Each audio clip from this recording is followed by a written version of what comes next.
Hello, good morning. This is Ayush. You are watching and listening আয়ুষের পাঁচমেশালি। শুভ সকাল, সুপ্রভাত বন্ধুরা, তোমরা দেখছো এবং শুনছো আয়ুষের পাঁচমেশালি। আজকে এই জাস্ট আমি বাস থেকে নামলাম, বাড়ি থেকে নেমেছি রেস কোর্সের সামনে। আজকে রেস কোর্সের সামনে অলরেডি যেটা হয় প্রত্যেকবারের ম্যাচ হয় কিছু ডার্বির মতো, সেই ম্যাচ এখানে চলছে। চতুর্দিকে গাড়ি পার্কিংয়ের বন্দোবস্ত। যাচ্ছি অ্যাকচুয়ালি রথের মেলায় দিনকে তো যেতে পারিনি। তার আগে আমি দেখিয়েছিলাম যে খিদিরপুরে যে রথ মেলা হয়, সেই মেলা বিশাল বড় মেলা বসে খিদিরপুরের এই রথের মেলা। তো সেই রথের মেলাকে কেন্দ্র করেই একটা ব্লগ করেছিলাম, যাতে তোমাদের খুব ভালো রেসপন্ড পেয়েছি, সবার খুব ভালো লেগেছে। এর আগে একটা ভিডিও করেছিলাম রোহিঙ্গাদের নিয়ে, আর উদ্বাস্তু যারা তাদেরকে নিয়ে একটা ভিডিও করেছিলাম। সেই ভিডিওটাই ঠিক রেস কোর্সের পাশ দিয়ে আসলে, এই ব্রিজের পাশ দিয়ে যেটা মাজারের দিকে যায়, সেই জায়গাটা আমি এখনও বুঝতে পারছি না। কলকাতা সহ হাওড়ার বহু জায়গায় এই উচ্ছেদের কাজ চলছে, বুলডোজারের কাজ চলছে, উচ্ছেদের কাজ চলছে। বেআইনিভাবে যে বাড়িঘর নির্মাণ করা হয়েছে, সেই বাড়িঘর ভাঙা, যে দোকানপত্র হয়েছে সেই দোকানপত্র সমস্ত ভেঙে দেওয়া, সমস্ত উচ্ছেদের কার্যকলাপ চলছে। আমি এই যে ভিডিও করেছিলাম, এটা হচ্ছে থার্ড পার্ট, তৃতীয় পর্ব এটা করতে আমি আজকে এলাম। এখনও পর্যন্ত এই ভিডিও করার পর এখনও পর্যন্ত প্রশাসনের নজরে মনে হয় যায়নি, বা প্রশাসন সেরকমভাবে এটাকে দেখেননি আমার যতদূর মনে হয়। দেখবেন তো অবশ্যই, সেটাও ভরসা আছে। ব্রিজের নিচেটা কিন্তু যেইকে সেই এখনও পর্যন্ত রয়ে গেছে। এখনও কিন্তু এদের বারবারন্ত, এখনও পর্যন্ত যেখানে সমস্ত জায়গায় উদ্বাস্তুদের উচ্ছেদ করা হচ্ছে, যেখানে অসামাজিক কাজকর্ম হচ্ছে, সেগুলোর জন্য যা যা প্রোটেকশন নেওয়া সেগুলো নেওয়া হচ্ছে। যেখানে এই জমি জায়গা দখল করে যে জায়গাগুলো হয়েছে, যেখানে বাড়ি ঘর দোকানপত্র, সেগুলো সমস্ত উচ্ছেদের কাজ চলছে। মানে ব্যাপক পরিমাণে উচ্ছেদের কাজ চলছে হাওড়া সহ কলকাতার বিভিন্ন জায়গায়। সেখানে এই ব্রিজের নিচে যে জায়গাটা, এটাও অধরা থাকবে কেন? ব্রিজের নিচে এই সমস্ত উদ্বাস্তুরা তাদের পুরো বসতি গড়ে তুলেছে। আমি দেখাতে পাচ্ছি মনে হয় প্লাস্টিক দিয়ে ঘিরে তারা রীতিমতো, মানে এখানে তারা স্থায়ীভাবে বসবাস করতে আরম্ভ করেছে। আর তাদের বংশবিস্তার তো মানে সেটা দেখলে তো হাঁ হতে হবে। মানে এক একটা ঘরে যদি দেখতে পাই, সেখানেতে 10টা-15টা করে বাচ্চা। এখানে ধারগুলো একদম সমস্ত কাঠ কেটে রাখা আছে, এই যে সুন্দর করে সমস্ত ঘর করে রেখে দিয়েছেন এনারা প্লাস্টিকের। এর ভেতরেই পায়খানা, বাথরুম সমস্ত তারা করে নিয়েছেন। জলের ব্যবস্থা আছে, ব্যাটারিতে লাইটও জ্বালা। এখানে যে কীরকম ঘর করে রেখেছে, মানে ভর্তি ঘর। আমি যদি দেখাতে পারি ব্রিজের নিচেগুলোতে, আমাদের যেখানে উচ্ছেদের কর্মসূচি চলছে গোটা শহর জুড়ে, হাওড়ার কলকাতা জুড়ে, এই যে ব্রিজের নিচের যে জায়গাগুলো, এই যে এত বড় যে ব্রিজের নিচের যে জায়গা, এখানে এগুলোকে নোংরা অপরিচ্ছন্ন করে রেখেছে পুরো জায়গাটা। মানে এর ভেতরেতে আবার এই ব্রিজের নিচে এমনি জল পড়ার কোনো জায়গা নেই, সেখানে স্থায়ীভাবে বসতি গড়ে তুলেছে এরা, স্থায়ীভাবে বংশ বিস্তার করছে। বিভিন্ন রকমের অসামাজিক কাজকর্ম চলছে এখানে।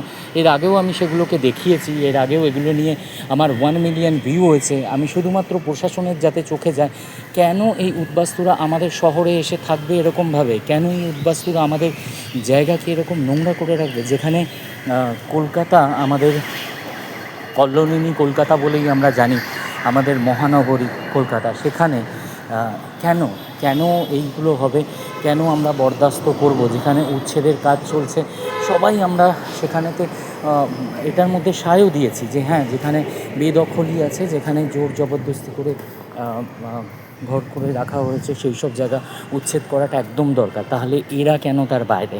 এখানটা অবশ্যই খুব ইমিডিয়েট করা দরকার, কারণ এর আগেও আমি দেখিয়েছি যে এখানে কীরকমভাবে এই ব্রিজের তলাটাকে পুরো অকুপাইড করে তারা রেখেছে। রীতিমতো নিজের মানে ঘরবাড়ি বানিয়ে ফেললে যেরকম হয় তৈরি করে, সেরকম ঘরবাড়ি তৈরি করিয়েছে, সেরকম অস্থায়ীভাবে ঘরবাড়ি তৈরি করা। আর তাতে আগের যে সরকার ছিল তার মদত ছিল বলেই এরা এত বারবারন্ত এদের হয়েছে। তো এখনের ভিডিওটা এই জন্য করা যে যখন চতুর্দিকে উচ্ছেদের কর্মসূচি চলছে, তাহলে কেন এখানে উচ্ছেদের কর্মসূচি চলবে না? আর এরা একটা জায়গা থেকে এসে উদ্বাস্তু হয়ে এসে আমাদের এখানে কলকাতার কোনো উপকার করেনি, কলকাতার অপকারই করেছে। তো এই অপকারগুলো কেন আমরা নিব? আমাদের কলকাতা, এখন আমাদের সরকার চেঞ্জ, এখন আমাদের রাজ্যে নতুন সরকার, আমাদের উন্নতির সরকার, আমাদের উন্নতি করছে। আমাদের সবাই যারা যারা আছে তাদের কল্যাণের স্বার্থে যা যা কাজ করার আমাদের সরকার মোটামুটি সেই সমস্ত কাজকর্ম করছে। তাহলে সেখানে দাঁড়িয়ে এখনও পর্যন্ত এই একদম হেস্টিংসের বুকে, একদম টাপ ভিউয়ের একদম উল্টো সাইডে, মানে গা ঘেঁষা বলতে পারি রাস্তায়, সেইখানেতে এরা দিন রাত্রি এদের এরকমভাবে দপদপা, এরম বারবারন্ত এইগুলো কেন এখনও পর্যন্ত চলবে? কারণ যেখানে সরকার চেঞ্জ, সেখানে শুভেন্দু অধিকারী মহাশয়কে আমি বলবো যে এটা একদম দায়িত্ব নিয়ে দেখতে, আর ইতিমধ্যেই এটার জন্য ব্যবস্থা গ্রহণ করতে। এই নিয়ে আমি 3টে পর্ব করতে যাচ্ছি। আমার আসলে এটা চক্ষুশূল হয়ে রয়েছে। আমি যখনই দেখি, চিন্তা করি এই যে আমাদের এত উচ্ছেদ হচ্ছে, উচ্ছেদের কর্মসূচি চতুর্দিকে হচ্ছে, তার মধ্যে অনেকে এরকম রয়েছে যাদের হয়তো নিজের জমি নিয়ে নিজের দোকান করার ক্ষমতা ছিল না, তারাও আছে এর মধ্যে। কিন্তু যেহেতু আছে, তাহলে তারাও তার জন্য ফল ভোগ করবে, সেটাই কাম্য, সেটাই শ্রেয় হয়েছে, তারা ভোগ করছে। এই যে ব্রিজের নিচে যে বিশাল জায়গা, এই জায়গাটায় তো আমরা ইতিমধ্যে, এখানে তো আমরা যে জায়গার মধ্যে এই উদ্বাস্তুরা ঢুকে বসেছে, আমি দেখাবো কীরকমভাবে তারা এর মধ্যে মানে সমস্ত ঘরবাড়ি করে তুলেছে, পায়খানা পেচ্ছাপের জায়গা এখানেই ভেতরেই তারা করে, একদম জায়গাটাকে নোংরা বানিয়ে রেখেছে। তো এখানেতে এই যে উচ্ছেদের যে কর্মসূচি চলছে, সেই উচ্ছেদের কর্মসূচি যারা এই উচ্ছেদের জন্য ভুগেছে তাদের জন্য কেন এই যে ব্রিজের তলায়, এটা একটা প্রাইম লোকেশন আমাদের কলকাতার, হাওড়ার, মানে হাওড়া থেকেও যারা আসবে এটা একটা প্রাইম লোকেশন, যারা কলকাতা থেকেও আসবে তাদের জন্য একটা প্রাইম লোকেশন। এই যে সামনে টপ ভিউয়ের গেট, টপ ভিউয়ের গেটের ঠিক অপোজিট সাইডে, আমি একবার রাস্তাটা ক্রস করে নিই, তারপরে আমি দেখাচ্ছি। এখান থেকে আরও সহজভাবে দেখাতে পারবো সমস্ত। এখানে একটা মানুষ যদি নর্মাল জীবনযাত্রা যেরকমভাবে চলে একটা মানুষের, মানে আমাদের মানুষজনদের এরকমই জীবনযাত্রা এরাও এখানেতে মানে পালন করে যাচ্ছে প্রতিনিয়ত, প্রতিদিন ভালোভাবেই আছে, কোনো চিন্তা নেই, নিজেদের ঘরবাড়ি নেই, ব্রিজের তলায় একদম ঘরবাড়িটাকে নিজের ঘরবাড়ি করে দিয়েছে, রাস্তাটাকে অপরিচ্ছন্ন, পাশ দিয়ে যাওয়া যায় না, এত দুর্গন্ধ, কারণ ভেতরে পেচ্ছাপ পায়খানা সমস্ত করা অসামাজিক কাজের, তো সে আর বলে লাভ নেই। প্রশাসন থেকে যদি এখানে আসে, প্রশাসন থেকে এসে প্রশাসন বুঝতেই পারবে যে এখানে মদ গাঁজা এটা তো অহরহ, মানে এখানে তো হয়, তার সঙ্গে দেহ ব্যবসাও প্রচুর হয়। তো এই যে এই জিনিসগুলো, এইগুলো এই ব্রিজের নিচেটা অনেকটা জায়গা, আর যেহেতু একটা প্রাইম লোকেশানে যে সমস্ত আমাদের ভাই বোন দাদা কাকা যাদের এই উচ্ছেদ কর্মসূচির জন্য যাদের এফেক্ট হয়েছে, তাদের জন্য এখানে যদি তাদের জন্য স্টল করে দেওয়া যায় ব্রিজের নিচে, স্টলের খরচাও কম পড়বে, কারণ ওপরে ছাদ দেওয়াই রয়েছে ব্রিজে, শুধু সাইডটা ঘিরে ছোট ছোট স্টল যদি করে দেওয়া যায় এর ভেতরে, আর সেই স্টলের যদি পয়সা নেওয়া, যেমন শিয়ালদা স্টেশনে বিভিন্ন স্টেশন চত্বরে করতে আরম্ভ হয়েছে, স্টল বিতরণের কাজ শুরু হয়েছে, টেন্ডার নেওয়া শুরু হয়েছে, একটা পয়সা দিতে হচ্ছে, তার পরিবর্তে সেই জায়গা, সেই স্টল তাকে দেওয়া হবে, আর সেখানে তার কাছে অন্য কোনো দাদা ভাইয়ারা এসে পয়সাও চাইতে পারবে না, কারণ তাদের কাছে রেলের দেওয়া অনুমতিপত্র থাকবে। তো সেরকম এখানেও কলকাতা মিউনিসিপ্যালিটি থেকে যদি এরকম এইসব জায়গাগুলো যদি এদেরকে উঠিয়ে, এদেরকে উচ্ছেদ করাটা খুব দরকার, কারণ যেই সব যে দোকানগুলো উচ্ছেদ হচ্ছে তারা তো দখলি জায়গায় করেছিল, তাই জন্য উচ্ছেদ হচ্ছে। তারা কিন্তু জায়গাটাকে নোংরা খুব কমই করতো, তারা যেখানে দোকান সেই জায়গাটা কিন্তু তারা পরিষ্কারই রাখতো, তা সত্ত্বেও তারা উচ্ছেদের মধ্যে তাদের নাম গেছে, কারণ তাদের দখলি জায়গা। আর যেটা হওয়া খুব দরকার ছিল, রাস্তায় জ্যাম জট প্রচণ্ড দরকার ছিল যাতে উচ্ছেদ কর্মসূচিটা হয়, তো হচ্ছে। হাওড়ার বহু জায়গায় হচ্ছে, হাওড়ার সব জায়গায় হবে, কলকাতারও সব জায়গায় হয়েছে। তাহলে সেখানে কলকাতার এরম একটা প্রাইম লোকেশন, একদম টপ ভিউয়ের সামনে, একদম হেস্টিংসের নেমেই, ব্রিজ থেকে নেমেই যে জায়গা, এই জায়গাতে তাহলে কেন উচ্ছেদের কর্মসূচি হবে না। এখানেটা মেন দরকার, এদেরকে এখান থেকে হাঁটানোটা খুব দরকার। এরা কলকাতার কোনো উপকার করে না, কলকাতার অপকারই করছে, কলকাতাকে আরও অপরিষ্কার করছে। কলকাতাকে পরিষ্কার পরিচ্ছন্ন রাখার এদের কোনো দায় নেই, এরা দায় নিতেও চায় না। এরা এখানে বসে ভিক্ষাবৃত্তি করে, এদের ছেলেমেয়েদের এখানেতে ভিক্ষা করতে ওঠায় বিভিন্ন বাসেতে, এদের মদ গাঁজা এগুলো বিক্রি করে, এগুলো খায়, দেহ ব্যবসা চালায়, মানে এটাই এরা এখানে ভালো আছে। এরা সেরমভাবে খেটে রোজগারি করতে চায় না এদের। আর একটা ঘরে দেখলে দেখা যাবে প্রায় একটা ফ্যামিলিতে 5টা 6টা করে বাচ্চা। আর এই একটা ব্রিজের নিচে, মানে ব্রিজের নিচের যে জায়গাটা, সেই ব্রিজের নিচের মধ্যে এই রকম ছোট ছোট ঘর করে, সেই 3টে 4টে ফ্যামিলির ঘর করা আছে। ব্রিজের নিচের জায়গাটা যেহেতু অনেকটা প্রশস্ত, তো সেই প্রশস্ত ঘরের মধ্যে তারা 4টে 5টা করে ঘর করে রেখেছে একটা ফ্যামিলি। 4টে 5টা ঘরে কমসে কম কিছু না হলো 60জন 70জন মেম্বার, যারা হয়তো ভোটারও ছিলেন। টিএমসি যখন ছিল তখন হয়তো তারা ভোটারও ছিলেন, তাই জন্যই তাদেরকে এখানে 15 বছর বাড়াবা দেওয়া হয়েছে। কিন্তু এখন তো সেই জায়গাটা নেই, এখন তো নতুন সরকার, এখন তো আমাদের বিজেপি সরকার এরকম নয়। তারা তো অন্য রকম, তারা তো কলকাতার উন্নতি চায়, তারা তো দেশের জনগণ, আমাদের পশ্চিমবাংলার যে জনগণ, তাদের উন্নতি চায় শুভেন্দু অধিকারী মহাশয়। আর সেরকম তিনি কাজও করে যাচ্ছেন।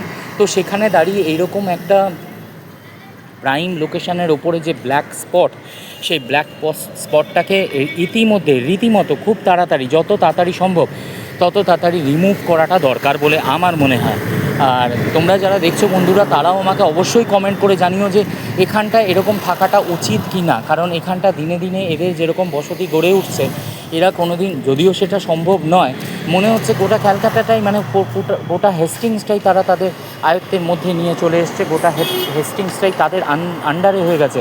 মানে তারা রীতিমতো স্থায়ী বসতি গড়ে তুলেছে। তাদের খাট থেকে আরম্ভ করে তাদের ঘরের মধ্যে ছোট টিভি, ব্যাটারি চালিত লাইট, মানে যেগুলো আমাদের ঘরে থাকে না, বা কিছু কিছু ঘরেতে আমরা যে সুবিধাগুলো ভোগ করি, এরাও সেখানে সেই সুবিধা ভোগ করছে। আর সেই সুবিধা ভোগ করছে কীরকমভাবে? সেই সুবিধা ভোগ করছে বাচ্চা ছেলেদের জন্ম দিয়ে, বাচ্চা মেয়েদের জন্ম দিয়ে, তাদেরকে দিয়ে ভিক্ষাবৃত্তি করাচ্ছে। ভিক্ষাবৃত্তি বাড়ছে, কারণ আমরা যদি হেস্টিংস থেকে বাসে করে কলকাতা পর্যন্ত যাই, বা কলকাতা ধর্মতলা পর্যন্ত, বা ধর্মতলারও পরে যদি যাই, তাহলে দেখতে পাবো প্রচুর বাচ্চারা একটা তাদের মা বা যেই হোক সঙ্গে থাকে, একটা গলায় বক্স একটা ঝুলিয়ে নিয়ে, সে বিরক্তকর আওয়াজ, মাথা যন্ত্রণা ধরে যাবে এরকম আওয়াজে সে গান গাইতে আরম্ভ করে। আর বাচ্চাগুলো ধরে ধরে পয়সা চায়, আর সবাই সেই বাচ্চাদের ওপর মায়া করে অনেকেই পয়সা দিয়ে দেয়। যদিও আমি বারবার বলেছি যে ভিক্ষা দেওয়াটা সবথেকে বড় অপরাধ, ভিক্ষা দেওয়া উচিত নয়। কারণ ভিক্ষা পেয়েই এরা রীতিমতো আজকে এইরকম হয়ে গেছে। ভিক্ষা একটা ইজি উপায় এদের কাছে, শুধু বাচ্চাদের জন্ম দাও আর বাচ্চাগুলোকে কাজে লাগিয়ে দাও, তারা ভিক্ষা করে আনবে। আর বাবা মা এখানে বসে দেহ ব্যবসা করবে, বাবা মা এখানে বসে মদ গাঁজা খাবে। এখানে যে ট্রাক যেগুলো দাঁড়ায়, সেই ট্রাক ড্রাইভাররা এই যারা দেহ ব্যবসা করেন তাদের সঙ্গে লিপ্ত হন কর্মকাণ্ডে, সেগুলো আমার দেখা। আর আমি কেন, অনেকেই জানেন যারা এখান দিয়ে পাস করেন রেগুলার বেসে, তারা মোটামুটি জানেন যে এই ব্রিজের তলাটা কী অবস্থা। আর যদি প্রশাসন থেকে টিম করে এনে দেখেন, তাহলে ওনারা, আমি একদম 110% শিওর, যেখানে 100% শিওর হওয়া দরকার, আমি 110% শিওর, তৎক্ষণাৎ তারা ঘাড় ধাক্কা দিয়ে এখান থেকে সমস্ত এদেরকে বার করে আর এই জায়গাটাকে পুরো খালি করে আর জায়গাটাকে ঠিকঠাক করবেন আমার মনে হয়। কারণ এরম একটা লোকেশন যেখানেতে সামনে রেস কোর্স, তা ভিউ, এত ব্যস্ততম একটা ব্যস্ততম রাস্তাটাকে যাচ্ছে তাই করে রেখেছে। পেচ্ছাপ পায়খানার গন্ধে এখান দিয়ে টেকা যায় না। মানে যদি একটু ধার ঘেঁষে যায়, এই যে এই ব্যারিকেডগুলো যেগুলো দেওয়া আছে, এগুলো তৃণমূল সরকারের সময় থেকে এই ব্যারিকেডগুলো দিয়ে রাখা আছে এদের প্রোটেকশনের জন্য, যাতে কোনো গাড়ি এসে না এদের অ্যাক্সিডেন্ট করে দেয়। এত মায়া মমতা কিসের ছিল এই উদ্বাস্তুদের জন্য? শুধুমাত্র ভোটের জন্য, শুধুমাত্র ভোট পাওয়ার জন্য এই এত উদ্বাস্তুদের এখানেতে বসতে দেওয়া হয়েছে। তাদেরকে রীতিমতো খুঁজলে দেখাও যাবে, খোঁজ করলে, যে ভোটার আই কার্ডও রয়েছে এদের কাছে, সমস্ত কিছু রয়েছে, প্যান কার্ড থেকে সমস্ত কিছু। নয়তো এরকম একটা লোকেশনের ওপর শহরের একদম মেন জায়গাতে এত মানে বুক উঁচু করে সেখানে কি করে বসবাস করতে আরম্ভ করে এরা, যেখানেতে যারা উচ্ছেদ কর্মসূচিতে যাদের নাম যুক্ত হয়েছে, যাদের ওপর এফেক্ট পড়েছে, তারা তো ফুটপাতের ওপর লোকের জনসমক্ষে তারা দোকান করেছিল, তাদের দোকানগুলো ভাঙা পড়েছে, তারা ইল্লিগাল কাজ করেছে। তাহলে এরা যেখানে তারা অসামাজিক কাজের সঙ্গে যুক্তও ছিল না, তারা শুধু দখলি জায়গাতে তাদের দোকান করে উঠেছিল, যেখানে ঘর করেছিল, তার জন্য তারা ভাঙার আওতায় পড়েছে। যেটা আমি বারবার বলছি, একদম এটা হওয়া উচিত ছিল, আর এটা যেন হয়ে যায়, তবেই আমাদের কলকাতা আরও বেশি মানে যানজট মুক্ত হবে, আরও বেশি ভালো লাগবে আমাদের কলকাতা, কলকাতা আরও সুন্দর হবে। সেখানেতে এই যে ব্ল্যাক স্পটটাকে কেন এখান থেকে রিমুভ করা হচ্ছে না, আমি মাননীয় মুখ্যমন্ত্রীর কাছে আমার নিবেদন যে আপনি যথারীতি যত সম্ভব তাড়াতাড়ি এইটা আপনি আপনাদের একটা টিম করুন, টিম করে এসে দেখুন আর এদেরকে তুলুন। এরা কলকাতা নষ্ট করছে, আমাদের এত সুন্দর জায়গা, আমাদের এত হেস্টিংস, মানে যেখানে মোটামুটি সবাই নামে, এখান থেকে নেমে পায়ে হাঁটা দূরত্বে চিড়িয়াখানা, পায়ে হাঁটা দূরত্বে ভিক্টোরিয়া মেমোরিয়াল, সমস্ত কিছু আমাদের এখানে হেরিটেজ। আজকে একটা বাইরের যারা আছে, যারা প্রবাসে থাকে, তারা এখানে আসলে দেখবে আমাদের কলকাতা আজকে এরকম হয়ে গেছে। তারা যখন দেখেন তখন আমাদের মাথাটা উঁচু হয় না, আমাদের মাথাটা নিচু হয়ে যায়। আপনি তো মাথা উঁচুর জন্য আমাদের কলকাতাকে এত সুন্দর করে সাজাচ্ছেন, এত জায়গায় এরম জায়গায় নিয়ে যাচ্ছেন, তা সত্ত্বেও আমাদের মাথা নিচু হয়ে যাচ্ছে শুধুমাত্র এই সমস্ত ব্ল্যাক স্পটের জন্য। এই সমস্ত ব্ল্যাক স্পটগুলোকে রিমুভ করা খুব দরকার। আপনি একটু কাইন্ডলি এগুলোকে দেখুন। আমি বারবার এই ভিডিওটা করছি যাতে প্রশাসনের চোখে যায়, আর আমার বন্ধুরা, আমার ভিউয়ার্সরা যারা দেখছে, তারা এত পরিমাণে দেখছেন, তারা কমেন্ট করছেন, তারা শেয়ার করছেন, যাতে এটা প্রশাসনের চোখে যায়, প্রশাসন যাতে তৎক্ষণাৎ বন্দোবস্ত করেন এই ব্যাপারটার জন্য। এটা একদম আমার নয়, শুধু আমি বারবার বলছি, এটা অনেকেরই চক্ষুশূল। এরকম জায়গা, ফ্রি জায়গায় নিজের ঘরবাড়ি গড়ে তোলা, সেখানেতে চুরি, রাহাজানি, সেখানে নেশা, সেখানেতে দেহ ব্যবসা, এই জিনিসগুলো কলকাতা আমাদের কাম্য নয়। আমরা এখান দিয়ে ডেলি যাতায়াত করি, এখান থেকে অফিস যাত্রীরা যাতায়াত করে, এখানে ভালো ভালো লোক, আর সামনেই যেহেতু টাউন ভিউ, তো টাউন ভিউ কোন জায়গাটা আমাদের আছে সেই জায়গাটা বলার না, কারণ এখানে যারা থাকে তারা আমাদের দেশের রক্ষার জন্য আছেন। সেখানেতে দাঁড়িয়ে এই জায়গাটা একদম মেনে নেওয়া যায় না।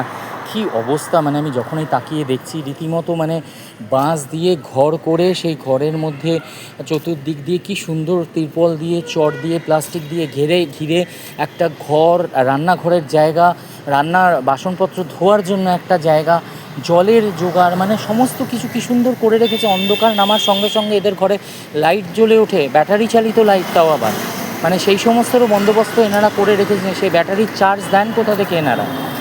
তারপরে তো এদের জন্য যা কলুষিত হয়েছে আমাদের এই জায়গা, মানে এরা যেখানে যেখানে আছে সেখানে এই অবস্থা করে রেখে দিয়েছে, আর সেটা বলার অপেক্ষা রাখে না। বিশাল বিস্তৃত, একদম হেস্টিংস থেকে আরম্ভ করে একদম এই বিশাল একদম এত দূর পর্যন্ত, মসজিদ পর্যন্ত, সবাই জানে যে এই জায়গাটা কতটা বিস্তৃত। তো এর নিচে যে যাদের এই উচ্ছেদ কর্মসূচিতে যাদের নাম আছে, যাদের দোকানপত্র ভাঙা গেছে, যারা ছোটো মতো স্টল করে বসতো, তাদের স্টল ভাঙা গেছে, তাদেরকে এখানেতে স্টল করা হোক। মিউনিসিপ্যালিটির থেকে একটা পয়সা নির্ধারণ করে দেওয়া হোক যে এইটা মাস গেলে দিতে হবে, বা এটা সপ্তাহে গেলে দিতে হবে। কারণ এরকম একটা লোকেশান, এখানে যদি সেরকম বিক্রিবাট্টা স্টল করা যায়, আমার মনে হয় তারা যে জায়গায় ব্যবসা করছিল সেই জায়গা থেকে এখানে সব থেকে বেশি উপকৃত হবে বলে আমার মনে হয়। কারণ একদম প্রাইম লোকেশন, এখানে খাবার দাবারের দোকান, চায়ের দোকান, বিভিন্ন জিনিসের স্টল, সমস্ত কিছু চলবে, সমস্ত কিছু, কারণ এটা একদম ব্যস্ততম রাস্তা। তো এখানেতে এই জায়গায় এত বড় ব্রিজের নিচের জায়গা, সেই জায়গাগুলোতে এরকম স্টল করে সেই স্টল ভাড়া দেওয়া হোক, বা সেই স্টল লিজে দেওয়া হোক, সেগুলোর ব্যবস্থা যদি মিউনিসিপ্যালিটি করে, তাহলে মিউনিসিপ্যালিটিরও একটা ইনকাম হবে, যে ইনকামটা দিয়ে রাস্তাঘাটের জন্য খরচা করা যাবে, কলকাতার উন্নতির জন্য যে পয়সাটা খরচা করা যাবে, খুব ইজি ওয়েতে এই পয়সাটা উঠে আসবে। এখন তো কলকাতা মিউনিসিপ্যালিটি বা আমাদের কলকাতা কর্পোরেশন কোনো পয়সাই এখান থেকে পাচ্ছে না, কিন্তু উদ্বাস্তুর উপর সমস্ত কিছু আমাদের মিউনিসিপ্যালিটির লোকেরা রাস্তা ঝাড় দিচ্ছে, ড্রেন পরিষ্কার করছে, জলের বন্দোবস্ত করছে, সমস্ত রাস্তা, সমস্ত শহরটাকে সুন্দর রাখার চেষ্টা করছে। তার মধ্যে এরা প্রতিদিন শহরটাকে নোংরা করছে, প্রতিদিন শহরটাকে রসাতলে নিয়ে যাচ্ছে।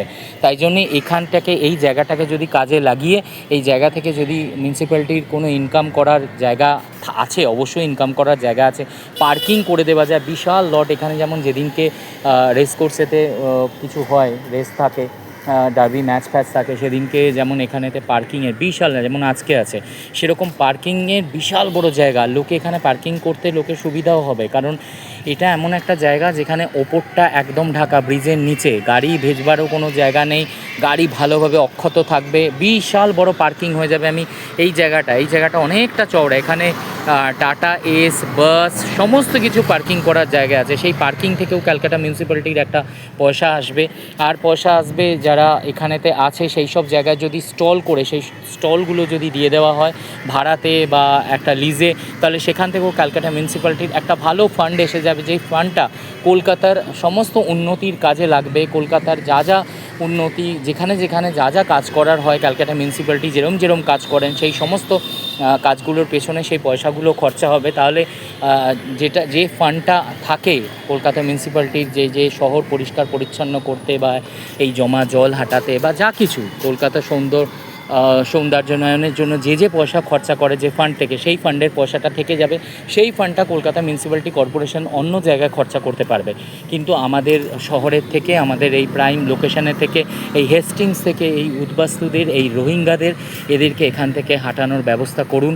বারবার ধরে প্রশাসনের কাছে আমার বিনীত নিবেদন, আমার নয়, পুরো যারা এখানে বসবাস করেন, যারা ডেলি আপ ডাউন করেন, যারা নিত্যযাত্রী, তাদেরও আমি একদম জানি, যত দূর আমার ভিডিও যেরম ভিউ হয়েছে, ভিউয়ার্সরা যারা যেরম কমেন্ট করেছে, লোকের কমেন্ট থেকেই বোঝা যায় যে লোকেরাও চাইছে যাতে এই জায়গাটা একদম যেন মুক্ত হয় খুব তাড়াতাড়ি। মানে চতুর্দিকে যেহেতু উচ্ছেদ চলছে, এখানটা উচ্ছেদ করে খুব তাড়াতাড়ি যেন এই জায়গাটাকে কাজে লাগানো যায়, তাতে আমাদের অনেক বেকার বন্ধুরা তারাও উপকৃত হবে, কারণ তারাও ছোট ছোট স্টল পাবে, অনেক স্টল হবে। একটা ব্রিজের মানে নিচে একটা পিলার থেকে আরেকটা পিলার বহুত প্রসারিত জায়গা, বিশাল জায়গা, কমসে কম 30টা বেশি অন্তত স্টল হবে বলে আমার মনে হয়।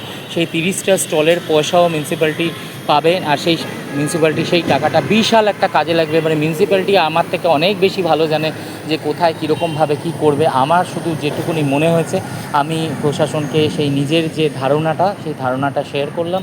আর আমি চাই যে যাতে খুব তাড়াতাড়ি, ব্যক্তিগতভাবে আমি চাই যে এটা যেন খুব তাড়াতাড়ি রিমুভ হয় এই ব্ল্যাক স্পটটা, তাহলে সবথেকে বেশি আমি খুশি হব। আর যারা যে সমস্ত ভিউয়ার্স আমার এটা দেখেছেন বা দেখছেন, যারা কমেন্ট করছেন, তারাও সবথেকে বেশি খুশি হবে এই জায়গাটা হলে। আর আমিও বুঝতে পারবো যে একদম সচেতন নাগরিক হলে তার যে ভিডিও, তার যে এই জিনিসগুলো, কোনো খারাপ জিনিস দেখলে সেই জিনিসের জন্য যে লড়া, সেইটা সার্থক। মানে এগুলো প্রশাসনের চোখে এসেছে, প্রশাসন সেগুলো নিয়ে কাজ করছে। কারণ আমি জানি ছোট ছোট অনেক বিষয় আছে যেগুলো প্রশাসনের পক্ষে ঘরে ঘরে গিয়ে, পাড়ায় পাড়ায় গিয়ে, এলাকায় গিয়ে নির্ধারণ করা সম্ভব নয়। তাই জন্য প্রশাসন অনেক রকমের চালু করেছেন নাম্বার, যে নাম্বারে হেল্পলাইন সার্ভিস, যেখানে ফোন করলে পরে তৎক্ষণাৎ সেই সমস্ত যে অসুবিধাগুলো আছে সেই অসুবিধাগুলো সঙ্গে সঙ্গে ঠিক করে দেওয়া হবে। সেই প্রবলেমেতে পাশে এসে দাঁড়াবে প্রশাসন। তাহলে এত যখন প্রশাসন করছে আমাদের পুরো শহরটাকে, পশ্চিমবঙ্গটাকে সুন্দর করতে, তখন এই একদম প্রাইম লোকেশানে এরকম কেন, এই কালো দাগটা কেন? এই কালো দাগটা থেকে আমি শুভেন্দু অধিকারী মহাশয়ের কাছে আমার একদম করজোড়ে বিনম্রভাবে ওনার কাছে আমার আবেদন থাকলো যে স্যার একটু কাইন্ডলি দেখুন, এই জায়গাটাকে মুক্ত করুন। এই জায়গাটা পুরো দূষিত কলুষিত করে তুলেছে এরা, আর অপরিষ্কারের তো একদম মানে আপগ্রেড ভার্সন এরা। অপরিষ্কার মানে যে জায়গায় নিয়ে গেছে যারা এখানে মিউনিসিপ্যালিটির, আমি সেদিনকেই একটা ক্যাপচার করেছিলাম, যারা জমা জল পরিষ্কার করতে তাদের যে গাড়িগুলো নিয়ে আসে বড় বড় ট্যাঙ্কার নিয়ে, সেই ট্যাঙ্কারগুলো নিয়ে যখন তারা পরিষ্কার করতে এসেছে, তারা ভেতরে ঢুকে দেখেছে যে এত নোংরা, এত লোকের মল যাবে কোথায়, এত লোকের মল মূত্র সব তারা ব্রিজের নিচেই ওই ড্রেনের যে স্ল্যাব আছে সেইটাকে ফাঁক করে সেখানেতেই ত্যাগ করে। তো জমা জল ওখানেতে জমে গেছে, নোংরা ফোংরা যা খায় সেগুলো সমস্ত ওখানে তারা ফেলে। তাই জন্য এনারা জল পরিষ্কার করতে এত কষ্ট হচ্ছিল, বড় বড় গাড়ি এনেও এদের বেগ পেতে হয়েছে রীতিমতো। তাই জন্যই আমার শুভেন্দু অধিকারী মহাশয়ের কাছে আমার একদম নিবেদন যে প্লিজ স্যার আপনি একটু দেখুন। তার জন্য এরকম কষ্ট করে ভিডিও করছি যাতে আপনি এটা দেখেন আর এটার যেন সুরাহা হয়। আর আমরা যারা কলকাতাকে সুন্দর দেখে এসেছি, সুন্দর দেখতে চাই, আরও সুন্দর দেখতে চাই, তারা যেন খুশি হয় এটাকে দেখে। এই উদ্বাস্তু, এই রোহিঙ্গাদের এখান থেকে ঘাড় ধাক্কা মেরে এখান থেকে তোলা, আমাদের শহর নোংরা করতে দেব না। আমাদের শহর নোংরা করা যাবে না। আমাদের কলকাতা আমাদের প্রাণের শহর, আমাদের হাওড়া আমাদের প্রাণের শহর, এটাকে আমরাও পরিষ্কার করতে ব্রতী হয়েছি। আপনি যেমন বিভিন্ন রকমের উন্নয়নের যা যা কার্যকলাপ করছেন, আমরা সেরকম না পেলেও আমরা যেটুকুনি পাচ্ছি সরকারকে সাহায্য করার জন্য এই ব্লগ দিয়ে, ইউটিউব দিয়ে, ব্লগার আমরা যারা আছি, যারা ইনফ্লুয়েন্সার আছি, তারা কিন্তু এইগুলো দিয়ে আপনাদেরকে হেল্প করারই চেষ্টা করছে যাতে কাজটা একটু সুবিধা হয় স্যার। তাই জন্যই আমাদের এই অক্লান্ত পরিশ্রম। আমরাও রোদ্দুরে বৃষ্টিতে এসে এই সমস্ত ব্লগ করছি শুধুমাত্র যাতে সরকারের চোখে জিনিসগুলো যায়, আর সরকার বা প্রশাসন যাতে খুব তাড়াতাড়ি ডিসিশানগুলো নিতে পারেন। তারা এসে দেখুক, আমার কথাতে আমার ব্লগ দেখে অবশ্যই নয়, তারা নিজেরা আসুক পরিদর্শন করতে, তারা পরিদর্শন করে দেখুক যে কী অবস্থার মধ্যে আছে।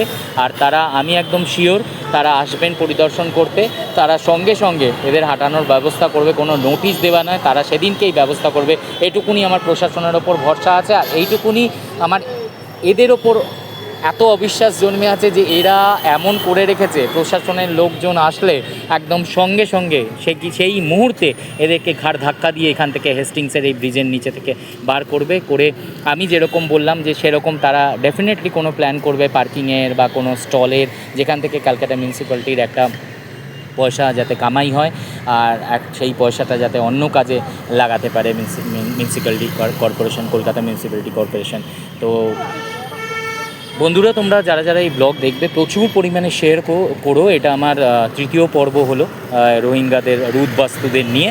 অনেকের অনেক কমেন্টও ছিল এই রোহিঙ্গা বলাতে, অনেকের একটু গাত্রদাহ হয়েছিল। পরবর্তীকালে যখন আমি দেখলাম যাদের গাত্রদাহ হয়েছে তারা আগের যে সরকার, সেই সরকারের একদম ভক্ত, মানে যাকে বলে, যদি সেরকম কথায় বলি যে চটি চাটা, তারা এই চটি চাটারা। কিন্তু যারা এই সরকারকে ভালোবাসে, যারা কলকাতা শহরকে ভালোবাসে, যারা হাওড়া শহরকে ভালোবাসে, যারা কালিমা লিপ্ত নয়, যারা কালিমা লিপ্ত হতে চায় না, যারা পরিষ্কার পরিচ্ছন্ন থাকতে চায়, যাদের কাজকর্ম পরিষ্কার পরিচ্ছন্ন, তারা এইসব জিনিসকে কোনো দিন সাপোর্ট করেনি আর কোনো দিন সাপোর্ট করবেও না। তারা সরকারের পাশে থাকবে। সে আজকে আমাদের বিজেপি সরকার আছে, বিজেপি সরকার আছে বলেই যে তার সাথে লোকে আছে ভয় ভয়, সেটা একদমই না। বিজেপি সরকার যে কাজ করছে, লোকের চোখে আঙুল দিয়ে দেখিয়ে দিচ্ছে যে আমরা কলকাতার জন্য, আমরা পশ্চিমবঙ্গের জন্য কাজ করছি। তাই জন্যই লোকে তার ওপর ভরসা রেখেছে, তাদের ওপর ভরসা রেখে তাদের সঙ্গে এগিয়ে যাচ্ছে, তাদেরকে হেল্প করছে। কিন্তু আগের যে গভর্নমেন্ট ছিল তৃণমূল কংগ্রেস, তার অবস্থা আজকে কী অবস্থা সেটা সবাই জানে। আজকে আর কিছুদিন পরে তাদের ওই ঘাস ফুল সমস্ত উবড়ে যাবে, সেটাও জানে, অলরেডি উবড়ে যাওয়ার জায়গায় চলেই এসেছে। আর আরও দেখতে পাবে যারা যারা এখনও চটিচাটা হয়ে যারা যারা এই আমাকে মেসেজ করো, সেই সমস্ত চটিচাটাগুলোকে আমি বলে রাখি যে তাদের যদি যদি তাদের গাত্রদাহ হয়, তারা এই রোহিঙ্গাদের এখান থেকে তুলে নিয়ে গিয়ে, বা তারা যারা উদ্বাস্তু আছে, যারা এখানে নেশা করছে, যারা দেহ ব্যবসা চালাচ্ছে এখানে, তাদেরকে তুলে নিয়ে গিয়ে তারা যেন তাদের ঘরের মধ্যে রাখে। কারণ তাদের মধ্যে, আমার মনে হয় যে তাদের জন্য এটা শ্রেয় হবে। তাদের ঘরের মধ্যে রাখলে তাদের গাত্রদাহ হবে না, কেউ বলতেও যাবে না। তারা বিশাল বড় ঘর করে, প্রপার্টি করে, তাদের ঘরের মধ্যে তাদের রাখার ব্যবস্থা করো। তোমরা তো দয়াবান, তো তোমরা করো, তোমরা তাদেরও চটি চাটো। আজকে যারা যারা চটি চেটেছে, আজকে তারা তো সমস্ত আমাদের বিজেপি সরকারের পায়ের নিচে এসেই আবার ঢুকেছে। কারণ সেটা ভয়ে হোক আর সেটা যাতেই হোক, তারা জানে যে তারা কি সমস্ত কাজকর্মর সঙ্গে লিপ্ত ছিল, আর তারা কি কাজের তারা এক্সপিরিয়েন্স আছে, তাদের চোখের সামনে কি হতে দেখেছে। তারা বারণ করা সত্ত্বেও তখন যে সরকার ছিল তৃণমূল সরকার, তাদের কথা শোনেনি। এরকম অনেক এমএলএ এমপি আছে যারা এখন মুখ খুলছে যে আমরা অনেকবার এর আগে বলেছি, তাই জন্যই তারা অনেকে ছেড়ে বেরিয়ে এসেছে। এবং যেহেতু তখন সরকারে ছিল, একটা পজিশানে ছিল, তো তারা তো তখন সম্ভব নয় যে তারা সেই মুহূর্তে ছেড়ে বেরিয়ে আসবে, সেটা হয়ও না। প্রত্যেকের একটা দায়িত্ব জ্ঞান আছে, একটা নীতিবোধ আছে। কিন্তু এখন যখন তারা দেখেছে যে না, আমাদের কাছে রাস্তা আছে, আমরা যারা ভালো কাজ করে, যারা পরিষ্কার পরিচ্ছন্ন কাজ করে, যারা কালিমা লিপ্ত নয়, তাদের সঙ্গে থাকবো, সেই সরকার এখন এসে গেছে। তাই জন্য তারা মুখ উঁচিয়ে আগের সরকারের সম্বন্ধে এখন মুখ খুলে বলছে। কারণ আগের সরকারের দিকে তো তাকানোই মুশকিল ছিল। কেউ যদি একটা কার্টুনও আঁকতো তার জেল হয়ে যেত, কেউ যদি একটা কবিতাও বলতো তার জেল হয়ে যেত, এই রকম সরকার ছিল। তো আজকে যখন লোক মনের কথা খুলে বলতে পারছে, তো সেখানে আজকে সবাই বিজেপির ওপর ভরসা রেখেছে। আর ভরসা রাখার কারণ সেটা সবার জানা, আমার আর নতুন করে কিছু বলার নেই। কেন ভরসা রেখেছে, ভরসা রাখাটাই উচিত। আর ভুলে গেলে হবে না, এই সরকার শুধুমাত্র 5 বছরের জন্য নয়। যেরকম উন্নয়নের কাজ করছেন শুভেন্দু অধিকারী মহাশয়, আর আমাদের মোদিজি, তার সঙ্গে অমিত শাহজি, আর পুরো বিজেপি পার্টি, যারা বিজেপি কর্মকর্তারা রয়েছেন, যারা ছোট ছোট এলাকায় যারা রয়েছেন, কাউন্সিলর থেকে শুরু করে সবাই সবাই সবাই যারা বিজেপিতে আছে, তারা প্রত্যেকে শহরের উন্নতি চাইছে, এলাকার উন্নতি চাইছে, যেটা এতদিন পর্যন্ত কিন্তু হয়নি। এতদিন পর্যন্ত সবাই সবার নিজের ট্যাগ ভরেছে, সবাই সবার ব্যাংক ব্যালেন্স বাড়িয়েছে, সবাই সবার হাভেলি তৈরি করেছে, কেউ রাজপ্রাসাদ তৈরি করেছে। কিন্তু এখনকার সরকার, তাদের কাছে রাজপ্রাসাদ অলরেডি ছিল, তাদের কাছে আছে রাজপ্রাসাদ, তাদের রাজপ্রাসাদের দরকার নেই। তারা গরিব মানুষের জন্য কাজ করছে, তারা আমাদের শহরের জন্য, তারা আমাদের এলাকার জন্য কাজ করছে। তাই জন্যই তাদের সাপোর্ট করছি, আর সবাই সাপোর্ট করছে। তাই তোমরা বেশি করে আরও শেয়ার করো ভিডিওটা, বেশি, যাতে খুব তাড়াতাড়ি যেন প্রশাসনের নজরেতে আসে। আর চলো, আর কিছুক্ষণের মধ্যে বৃষ্টি আসবে, আবার কালো করে এসেছে। যখন এসেছি তখন ছিল রোদ্দুর, এখন আবার কালো হয়ে এসেছে। ভালো থেকো, আর কমেন্ট করো অবশ্যই, যেরকম এর আগের ফার্স্ট ভিডিও, সেকেন্ড ভিডিওটায় যেরকম কমেন্ট করেছিলে, সেরকম এই ভিডিওটাতেও আশা করি তোমরা কমেন্ট করবে, আর তোমাদের সহমত জানাও যে তোমরা কী চাও অ্যাকচুয়ালি। আমি যে কথাগুলো বলেছি সেগুলো তোমাদের ঠিক লেগেছে কি না, তোমরাও তোমাদের সহমত অবশ্যই জানাবে। ভালো থেকো, টাটা।